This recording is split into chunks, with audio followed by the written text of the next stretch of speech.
യേശുവെ സ്തുതി, യേശുവെ നന്ദി.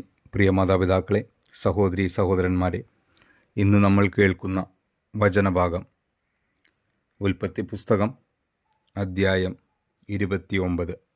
ലാബാൻ്റെ വീട്ടിൽ. യാക്കോബ് യാത്ര തുടർന്നു. കിഴക്കുള്ളവരുടെ ദേശത്ത് അവൻ എത്തിച്ചേർന്നു. അവിടെ വയലിൽ ഒരു കിണർ കണ്ടു. അതിനു ചുറ്റും 3 ആട്ടിൻപറ്റങ്ങളും. ആ കിണറ്റിൽ നിന്നാണ് ആടുകൾക്കെല്ലാം വെള്ളം കോരിക്കൊടുത്തിരുന്നത്. വലിയൊരു കല്ലുകൊണ്ട് കിണർ മൂടിയിരുന്നു. ആട്ടിൻപറ്റങ്ങളെല്ലാം എത്തിച്ചേർന്നപ്പോൾ അവർ കിണറ്റുവക്കത്ത് നിന്ന് കല്ലുരുട്ടി മാറ്റി ആടുകൾക്ക് വെള്ളം കൊടുക്കും. അത് കഴിഞ്ഞ് കല്ലുരുട്ടി വെച്ച് കിണറടക്കുകയും ചെയ്യും. യാക്കോബ് അവരോട് ചോദിച്ചു, സഹോദരന്മാരെ, നിങ്ങൾ എവിടെ നിന്ന് വരുന്നു? ഹാരാനിൽ നിന്ന് എന്നവർ മറുപടി പറഞ്ഞു.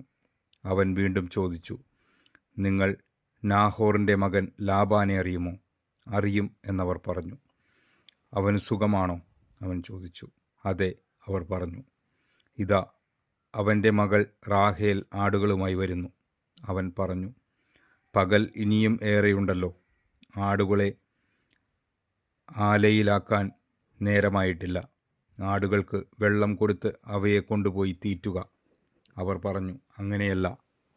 ആട്ടിൻപറ്റങ്ങളെല്ലാം വന്നെത്തുമ്പോഴേ കല്ലുരുട്ടി മാറ്റി ആടുകൾക്ക് വെള്ളം കൊടുക്കാറുള്ളൂ. അവൻ അവരുമായി സംസാരിച്ചു കൊണ്ടിരിക്കെ റാഹേൽ തൻ്റെ പിതാവിൻ്റെ ആടുകളുമായി വന്നു. അവളാണ് അവയെ മേയിച്ചിരുന്നത്. തൻ്റെ മാതൃസഹോദരനായ ലാബാൻ്റെ മകൾ റാഹേലിനെയും അവൻ്റെ ആടുകളെയും കണ്ടപ്പോൾ യാക്കോബ് ചെന്ന് കിണർ മൂടിയിരുന്ന കല്ല് ഉരുട്ടി മാറ്റുകയും ലാബാൻ്റെ ആടുകൾക്ക് വെള്ളം കൊടുക്കുകയും ചെയ്തു. പിന്നീട് അവൻ റാഹേലിനെ ചുംബിക്കുകയും ഉറക്കെ കരയുകയും ചെയ്തു. താൻ അവളുടെ പിതാവിൻ്റെ ബന്ധുവും റബേക്കയുടെ മകനുമാണെന്ന് യാക്കോബ് അവളോട് പറഞ്ഞു. അവൾ ഓടിച്ചെന്ന് പിതാവിനെ വിവരമറിയിച്ചു. തൻ്റെ സഹോദരിയുടെ പുത്രനായ യാക്കോബിൻ്റെ വാർത്ത കേട്ടപ്പോൾ ലാബാൻ അവനെ കാണാൻ ഓടിയെത്തി. അവൻ യാക്കോബിനെ കെട്ടിപ്പിടിച്ചു, ചുംബിച്ചു, വീട്ടിലേക്ക് കൂട്ടിക്കൊണ്ടുപോയി. യാക്കോബ് വിവരങ്ങളെല്ലാം ലാബാനോട് പറഞ്ഞു. ലാബാൻ പറഞ്ഞു, എൻ്റെ അസ്ഥിയും മാംസവും തന്നെയാണ് നീ. 1 മാസം യാക്കോബ് അവൻ്റെ കൂടെ പാർത്തു. യാക്കോബിൻ്റെ വിവാഹം. ഒരു ദിവസം ലാബാൻ യാക്കോബിനെ വിളിച്ചു പറഞ്ഞു, നീ എൻ്റെ ചാർച്ചക്കാരനാണെന്ന് കരുതി എനിക്ക് വേണ്ടി എന്തിന് വെറുതെ പണിയെടുക്കുന്നു? നിനക്കെന്ത് പ്രതിഫലം വേണമെന്ന് പറയുക. ലാബാന് 2 പുത്രിമാരുണ്ടായിരുന്നു. മൂത്തവളുടെ പേർ ലേയ എന്നും ഇളയവളുടെ പേർ റാഹേൽ എന്നും. ലേയായുടെ കണ്ണുകൾ മങ്ങിയവയായിരുന്നു. റാഹേലാകട്ടെ സുന്ദരിയും വടിവൊത്തവളും ആയിരുന്നു. യാക്കോബ് റാഹേലിൽ അനുരക്തിയനായി. അവൻ ലാബാനോട് പറഞ്ഞു, അങ്ങയുടെ ഇളയ മകളായ റാഹേലിന് വേണ്ടി 7 കൊല്ലം അങ്ങയുടെ കീഴിൽ ഞാൻ ജോലി ചെയ്യാം. ലാബാൻ പറഞ്ഞു, അവളെ മറ്റാർക്കെങ്കിലും കൊടുക്കുന്നതിനേക്കാൾ നല്ലത് നിനക്ക് തരുന്നതാണ്. എൻ്റെ കൂടെ പാർത്തുകൊള്ളുക. അങ്ങനെ റാഹേലിന് വേണ്ടി യാക്കോബ് 7 കൊല്ലം പണിയെടുത്തു. അവളോടുള്ള സ്നേഹം മൂലം ആ വർഷങ്ങൾ ഏതാനും നാളുകളായേ അവന് തോന്നിയുള്ളൂ. യാക്കോബ് ലാബാനോട് പറഞ്ഞു, പറഞ്ഞിരുന്ന സമയം പൂർത്തിയായി. എനിക്കെൻ്റെ ഭാര്യയെ തരിക, ഞാൻ അവളോട് ചേരട്ടെ. ലാബാൻ നാട്ടിലുള്ളവരെയെല്ലാം വിളിച്ചു കൂട്ടി ഒരു വിരുന്ന് നടത്തി.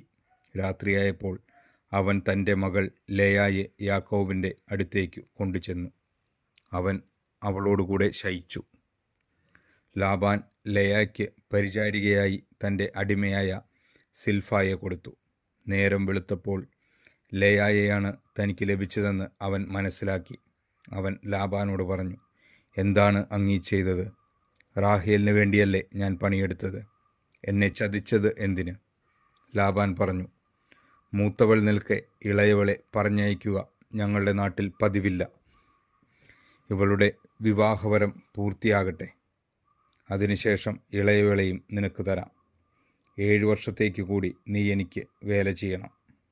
യാക്കോബ് സമ്മതിച്ചു. വിവാഹവരം പൂർത്തിയായപ്പോൾ ലാബാൻ തൻ്റെ മകളായ റാഹേലിനെയും അവന് ഭാര്യയായി നൽകി. തൻ്റെ അടിമയായ ബിൽഹായെ ലാബാൻ റാഹേലിന് പരിചാരകയായി നൽകി. യാക്കോബ് റാഹേലിൻ്റെ കൂടെയും ശയിച്ചു. അവൻ ലേയായേക്കാൾ കൂടുതൽ റാഹേലിനെ സ്നേഹിച്ചു. 7 വർഷം കൂടി അവൻ ലാബാൻ്റെ കീഴിൽ വേല ചെയ്തു. യാക്കോബിൻ്റെ മക്കൾ. ലെയ അവഗണിക്കപ്പെടുന്നതായി കർത്താവ് കണ്ടു. അവിടുന്ന് അവൾക്ക് ഗർഭധാരണ ശക്തി നൽകി. റാഹേലാകട്ടെ വന്ധ്യയായിരുന്നു. ലെയ ഗർഭം ധരിച്ച് ഒരു പുത്രനെ പ്രസവിച്ചു. അവൾ അവന് റൂബൻ എന്ന് പേരിട്ടു. കാരണം കർത്താവ് എൻ്റെ കഷ്ടപ്പാട് കണ്ടിരിക്കുന്നു, ഇനി എൻ്റെ ഭർത്താവ് എന്നെ സ്നേഹിക്കും എന്നവൾ പറഞ്ഞു. അവൾ വീണ്ടും ഗർഭം ധരിച്ച് ഒരു പുത്രനെ പ്രസവിച്ചു. അവൾ പറഞ്ഞു, ഞാൻ അവഗണിക്കപ്പെടുന്നെന്നറിഞ്ഞ് കർത്താവ് എനിക്കിവനെ കൂടി നൽകിയിരിക്കുന്നു. അവൾ അവന് ശിമയോൻ എന്ന് പേരിട്ടു. അവൾ പിന്നെയും ഗർഭിണിയായി ഒരു മകനെ പ്രസവിച്ചു. അവൾ പറഞ്ഞു, ഇനി എൻ്റെ ഭർത്താവ് എന്നോട് കൂടുതൽ അടുക്കും, കാരണം ഞാൻ അവന് 3 പുത്രന്മാരെ നൽകിയിരിക്കുന്നു. അതുകൊണ്ട് അവൾ അവനെ ലേവി എന്ന് വിളിച്ചു. അവൾ വീണ്ടും ഗർഭം ധരിക്കുകയും ഒരു പുത്രനെ പ്രസവിക്കുകയും ചെയ്തു. അവൾ പറഞ്ഞു, ഞാൻ കർത്താവിനെ സ്തുതിക്കും. അതുകൊണ്ട് അവൾ അവന് യൂദ എന്ന് പേരിട്ടു. പിന്നീട് കുറേ കാലത്തേക്ക് അവൾ പ്രസവിച്ചില്ല. നമ്മുടെ കർത്താവായ ദൈവത്തിന് സ്തുതി. ഈ തിരുവചനം നമ്മുടെ ജീവിതത്തിൽ സന്തോഷവും സമാധാനവും ഐശ്വര്യവും കൊണ്ടുവരട്ടെ. ആമേൻ.